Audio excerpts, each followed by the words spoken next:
healthcare. They could put their formularies online so I don't have to hunt for them or not even know until I send a prescription in. They could at least cover all generics.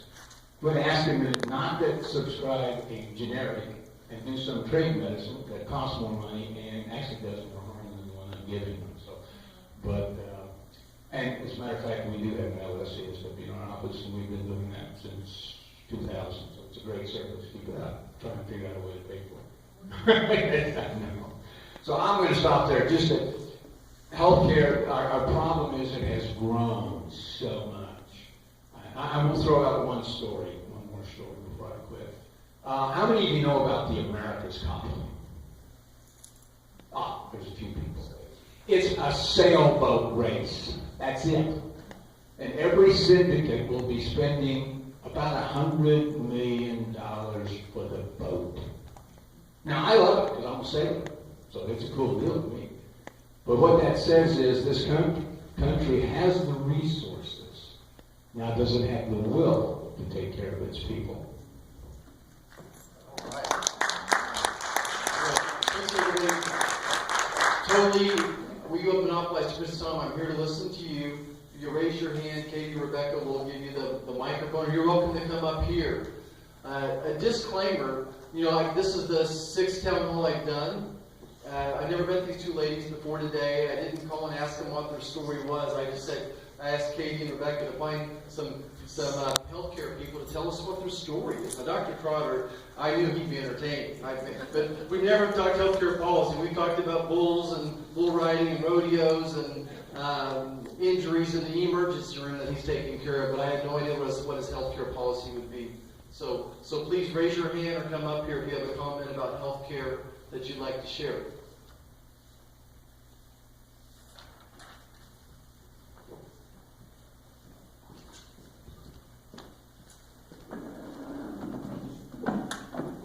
I'm Jacqueline Borth, and I'm from Montezuma, Kansas, which is not in Ford County, but it's close by. I got a little bit ruffled when I read on national television, Representative Marshall, your quote from the Bible that the poor are always with us. So I did a little scourging around and I got my Bible out. Sure, it's not. It's in there, right there in Matthew 26:11, I believe. But then I went back to Matthew 25, chapter 35 to 40, where Jesus admonishes his disciples to care for the poor, to feed the hungry, clothe the naked, visit the sick. To me, that's what Christianity is about. And, to try to live a Christ-like life insofar as possible. That's what's required. I also want to ask you a question. What made you believe that some people do not want health care? I'd like an explanation for that. Thank you. Yeah, I appreciate the opportunity to explain exactly what I was trying to say. And I'm not a politician. In a 45-minute interview with somebody, you make lots of statements. And I was trying to answer 4 questions at the same time, and I shouldn't have done that. What I meant when I said that Jesus said the poor will always be with us is that society has an obligation to always take care of those poor people. Just as us in healthcare have an obligation to take care of them in the emergency room. And I made a lifetime of doing that. That's why it's so insulting that it was taken out of context. Like these physicians, I spent many a night, all night in the emergency room, taking care of Medicaid patients and poor patients. Patients that I don't walk in there and say what's their financial situation, but having never met them before, I probably could figure it out. So I think that's totally wrong, what I was trying to say. And number 2, in the context of that lots of Medicaid patients don't want health care, what I meant was they don't want primary health care, that the Medicaid patients tend to use the emergency room like a primary care station. And I bet these doctors can attest to this. So many things. I missed so many family meals, birthday parties, Christmas dinner, things we could have taken care of in the office. And a Medicaid population which has no responsibility for anything in the emergency room abuses it. And it causes burnout in physicians and nurses as well. So I apologize that my words were taken out of context. It was absolutely not my heart at all. We've done mission work across the world. Have tried to make sure every patient in Great Bend, every patient got care no matter what, regardless of their ability to pay. Never turn anybody away because of their ability to pay or not. So we've made a lifetime out of that. So thank you for asking them. But do you understand why they go to the ER? You're saying that they don't care. I think I do. So if I go to your office, how long do I have to wait to get seen? Probably an average of 20 to 25 minutes. So I wait, and then how long am I with you? 10 minutes? Okay, so I have now taken off my $7 25-hour job if I'm walking in here in Kansas, if I'm working in a restaurant, my $2 25-an-hour job, and I have lost enough money to be able to pay my rent.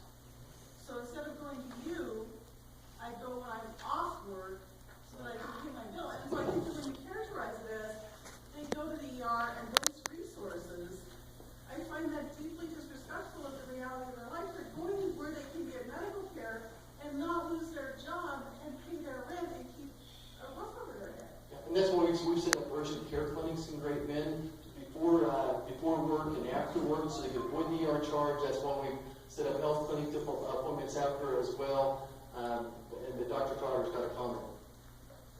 Yeah, I've worked in the ER for nearly 40 years. What you will see, a very classic ER patient, and I'm just going to give you some history, and I tend to agree that not all, a lot of them will be, you will see, okay, low education or poor education or none. Therefore, either it means no job or a low-paying job, and then that's either they're on Medicaid or they're not, and so yeah, they will use the emergency room at that time because the hospital has to see them no matter what their level of payment. The second one, like you brought up, I saw a number of people come in at 6 o'clock in the morning because they needed to be seen, because they had to be at their work at 8, and they didn't want to miss their job because if they lose that job, they lose everything. I've talked to a lot of this group of people, and I says, especially my young gals, and what about getting a job? And they said, well, the problem is, if I get a job, I lose my insurance, and I love my kids. So we've created a system, unfortunately, where they're rewarded by not getting work, and so we need to fix that part of the system. They really ought to be able to get their job, and then we need to help them with daycare and let them keep their insurance until such time as they can get to a job situation where they can cover their own insurance. I actually, knowing I was going to do this talk, I saw a gal in the office, single mom, recently divorced, husband's not helping. I just happened to notice the kid's on Medicaid, and I just flat asked her, I said, I got to go give this talk, and I wonder why you pick Medicaid. She says, well, if I put him on my insurance, it'd be $400 a month. The kid's 13, he's not going to need that much health care. So, yeah, the system is messed up in the way that it takes care of people. Every clinic in this town has at one time looked at extended hours. Didn't work. Now, maybe the demographics have changed. I have had some conversations with the hospital where we may be trying to look at some extended hours, but we've all tried it, and it just didn't seem to work in any one of our offices because people didn't want to come from this office to our office for extended hours. So it's something that we here in town may have to look at, or the hospital can help us, because it needs to be a separate facility. My partners and I have several times sat down and ran the numbers, and it's going to be tough unless you can get a good 20 to 30 people in there at the reimbursement rates that you're going to get for some of these things. And that's if you run a bare bones. That means you come in, there's no lab, no x-ray, no nothing. You just see a person and they make a decision and take care of you. That doesn't take away with some of the ER stuff because you wouldn't have the lab, you wouldn't have the x-ray to do that. So access is a problem. We try and get people in, we try and work as hard as